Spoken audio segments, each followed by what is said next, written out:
Moving along, we are going to have a presentation now by Dr. Lotte Dyrbye. She is the Senior Associate Dean for Faculty and the Chief Wellbeing Officer at CU, as well as a tenured professor of medicine.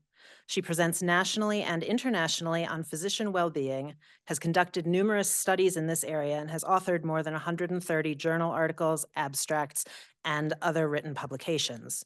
She's a member of the National Academy of Medicine Action Collaborative on Clinician Wellbeing and Resilience and co-authored a report calling upon leaders in healthcare organizations to prioritize major improvements in clinical work environments to prevent and mitigate clinician burnout and foster professional well-being. Please join me in welcoming Dr. Dyrbye.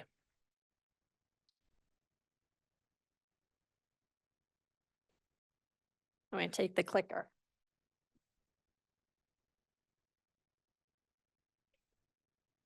There we go. All right, hold on.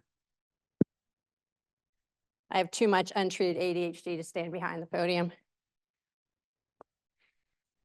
All right, welcome. You thought you could sit in the back, but I can just move. All right, so what is the Office for the Faculty Experience, and why do we have that here at CU? Well, as you heard from Dean Sampson, right, we want to be a top 10 employer of choice. We want to be the destination for top diverse talent, such as yourself. You have choice in terms of your employer, and we want to be your top choice. And that does require that we have a strategy around it, that we really think about, how can we optimize your experience as faculty?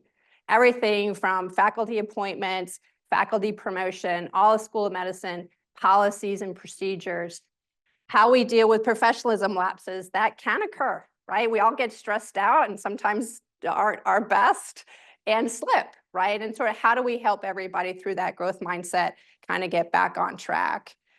Faculty development, we're going to talk a little bit more about that, but you've done a lot of growing, you've done a lot of development, right? But guess what? You're not done, right? None of us is done. And that's actually one of the fun part about being a clinician, being a scientist, is that we can continue to learn and to grow. So the Office for Faculty Experience, we also offer faculty development, and we're going to talk a little bit about that. And then the fourth component of the Office of Faculty Experience is really around working culture optimization. So that's where we really lean in hard into all of the things that we can control, the things that we can influence, and the things that we're concerned about to try to improve really all of our work life. So whether it's working with our clinical partners to improve secure chat or address the in-basket, or think about, how can we make sure that people's salaries aren't dinged if they're lactating, right? Like there's so many different components in that working culture optimization space that we also can talk a little bit about later today. But that's the busyness we do in the OFE. So you heard a little bit about kind of who's in the room, right? But let's talk a little bit about who are CU faculty. So we're huge. We're in the top decile of size of medical schools in the United States, okay? And you see the numbers up here. So does anybody not know what FTE stands for?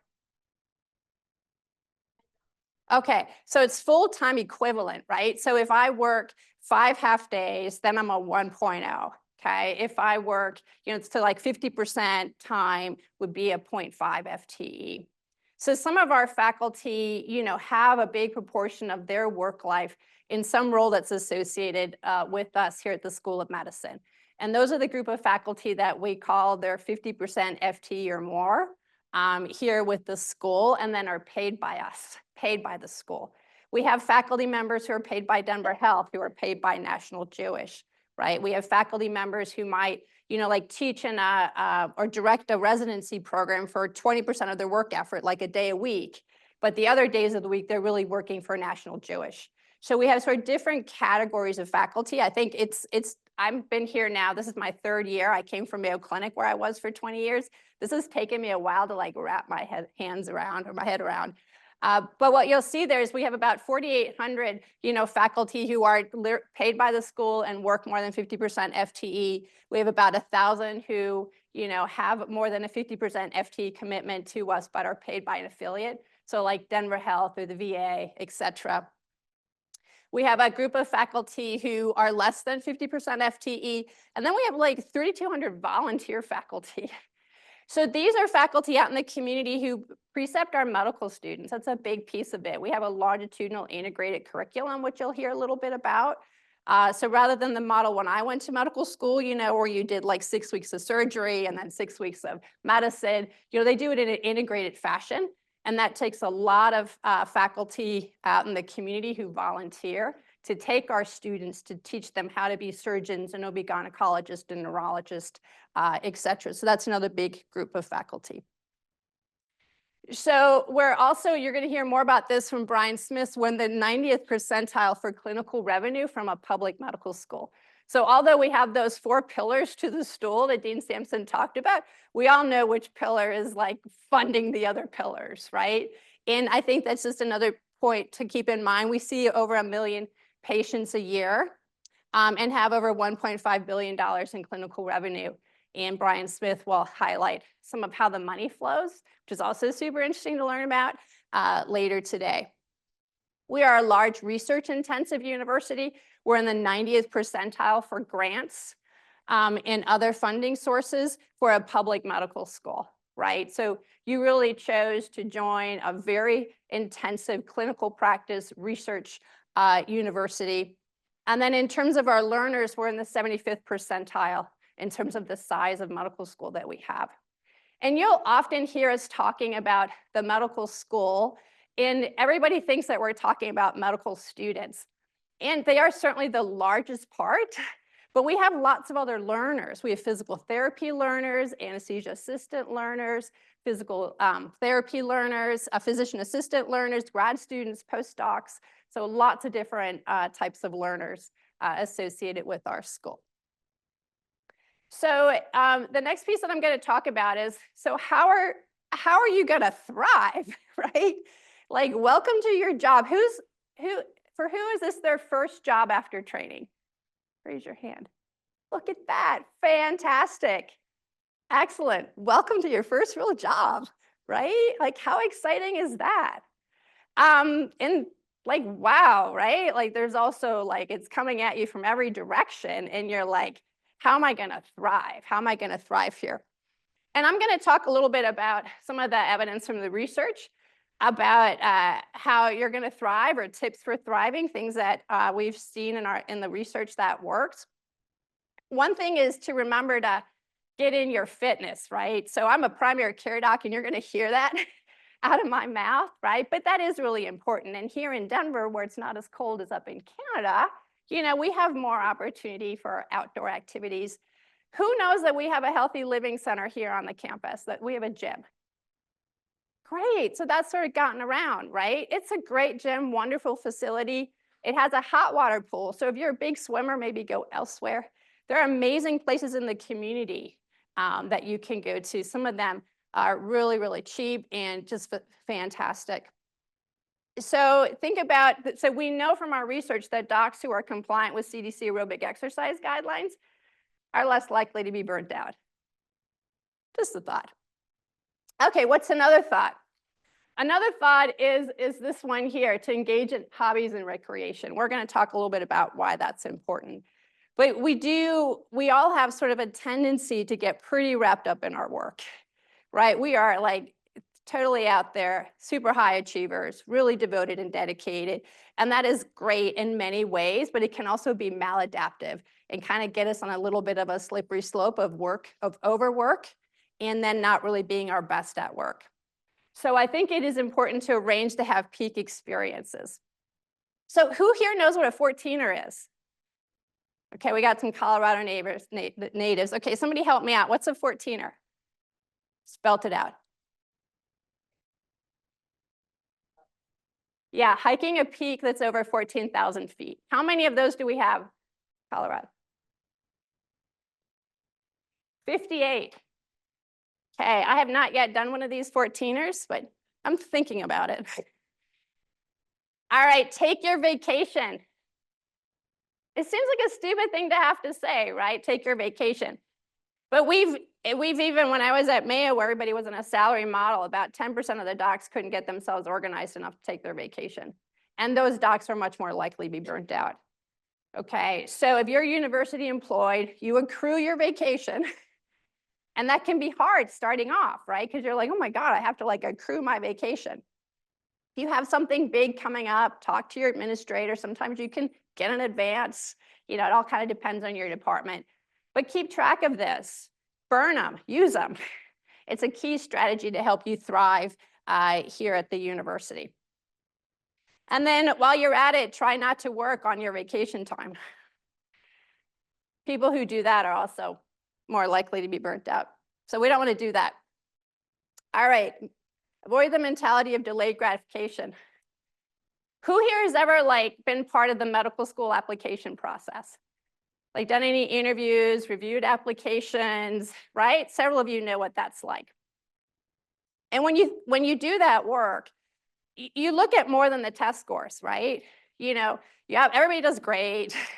Everybody went to a great college or university, right? Everybody wrote this amazing, you know, personal statement, which now is probably even better because they're all using ChatGPT, right?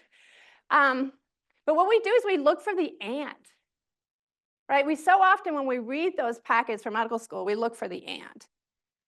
We look for what else is there about you, right?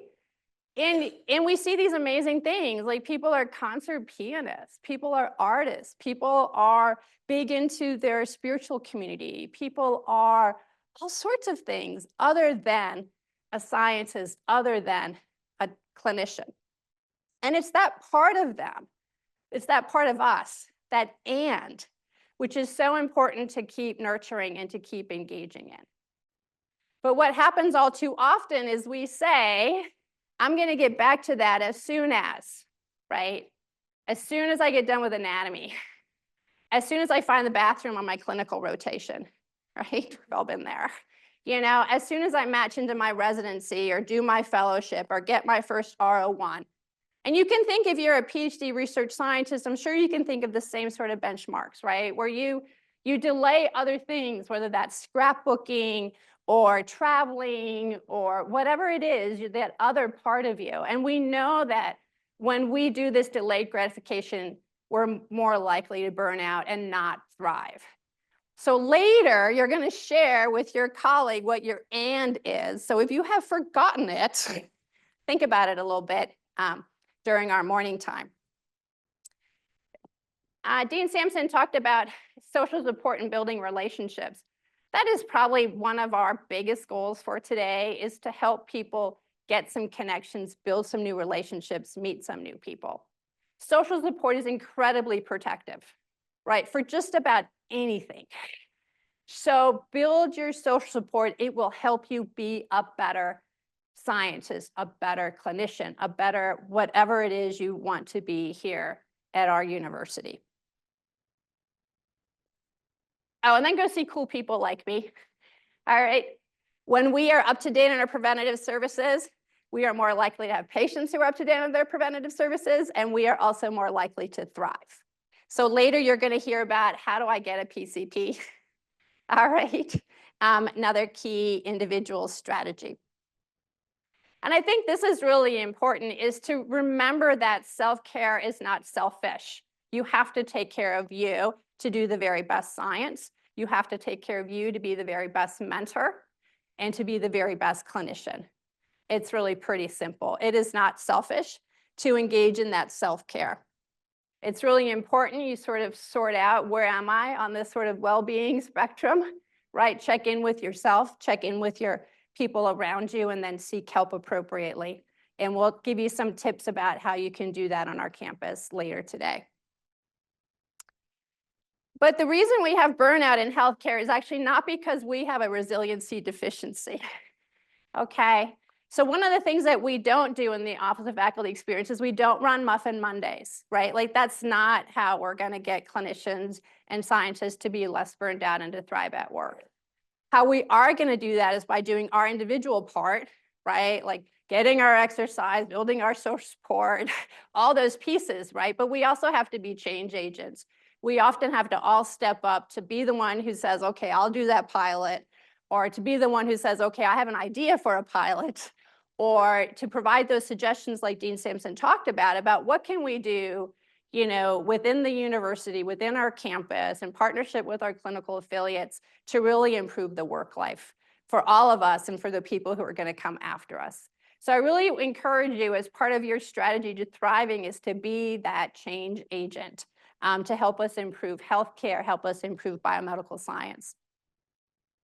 And part of that can also be really thinking about your career fit. You're like, okay, this is my first job. This is like my first orientation. And like, oh my God, what are you talking about, right? But you'll find on your journey that there's pieces of your work that you like more than other pieces. That's the reality. It might be certain types of patients. It might be certain care settings. It might be, being and doing your bench research. It might be writing grants. It might be administration. It might be teaching medical students or residents or fellows, or it might be doing colonoscopies, right? Like there's going to be something that you just get more enjoyment out of, more meaning out of, more flow. And what we want you to do is to job craft, figure out how to do that at least 20% of your work effort, at least a day a week. We know in our research, if you can do just that amount of career crafting, job shaping, that you're going to be less likely to have burnout and more likely to have high quality of life. So as you think about your, making your 3-year plan or your 5-year plan, all those things that you're working on, where are you with your sweet spot with respect to your career fit? And we have lots of opportunities to help you with your career fit in terms of thinking about what are some growth and development opportunities here, right? Let's say that I love to teach, but I'm kind of a crappy teacher. Okay, just because we have a PhD or an MD or any other abbreviations after our name doesn't actually mean that we know how to teach or we're very good at it. But we might really enjoy it, right? So the academy that we have here of medical educators is really a home for clinician educators, as well as for research educators to learn some of these research skills, teaching skills. And also to be in a community of people who also like to teach, right? So it's a community to help you sort of learn education-related competencies, build community with other people who like to teach, be inspired by them, be recognized. So if you haven't checked out the Academy of Medical Educators yet, Google them. We have a nice webpage. We're improving it every day, and applications will be open for that in the beginning of November. There's different levels and tiers, but it's a very inclusive family. We also are building out a faculty leadership development academy, so more to come on that. We currently sponsor faculty to go to trainings in Colorado, outside of Colorado, through the dean's office. We also have a couple of leadership development programs currently and are going to be building more. So watch for that. Some of our clinical affiliates also offer leadership development programs. Something to think about down the road. Okay, IHQSC. Took me like 2.5 years to get those letters in the right order. But for those of you who are interested in quality improvement work, check out the IHQSC. It's really complicated. And you're going to hear more about that too, right? During today or next Monday. And like, how can you get involved? How can you get more education? How can you be a teacher within that curriculum? What are the opportunities to really get deep into the QI work? So another great resource we have. Every year, or every other year, Department of Medicine runs a mentoring academy. It's a full day event. It teaches you how to be a better mentee and how to be a better mentor. Because guess what? Now you get to be both, right? And it's really a fantastic day-long event. It's going to be here on our campus this fall. So if it doesn't work for you this year, maybe think about it for next year. So that's the Mentoring Academy. And then we have CCTSI, right? So that's the place where people can go who are on a K, who want to get on a K, who are transitioning to an R, and more of that. So there's a whole workshop today or next week, I can't remember, where you'll learn more about some of the research resources that are available as well for those of you who are on that path.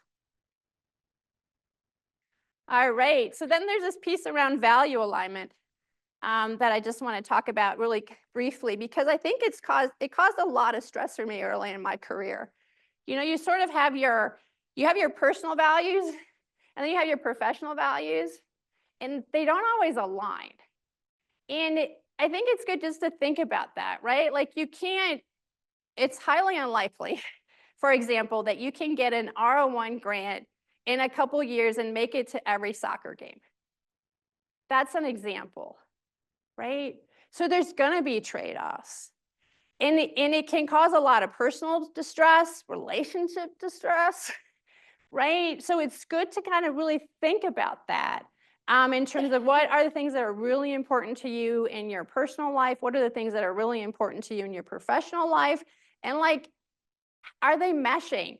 And where are you going to have to give, right? Is it you're going to have to be on a little bit longer road to get to that R01 if that's your career path? Or you're going to, okay, maybe I'm going to make 60% of those soccer games, right? And then be okay with that. You know, that's just an example, but just kind of think about what that is for you. I think that's a really important piece.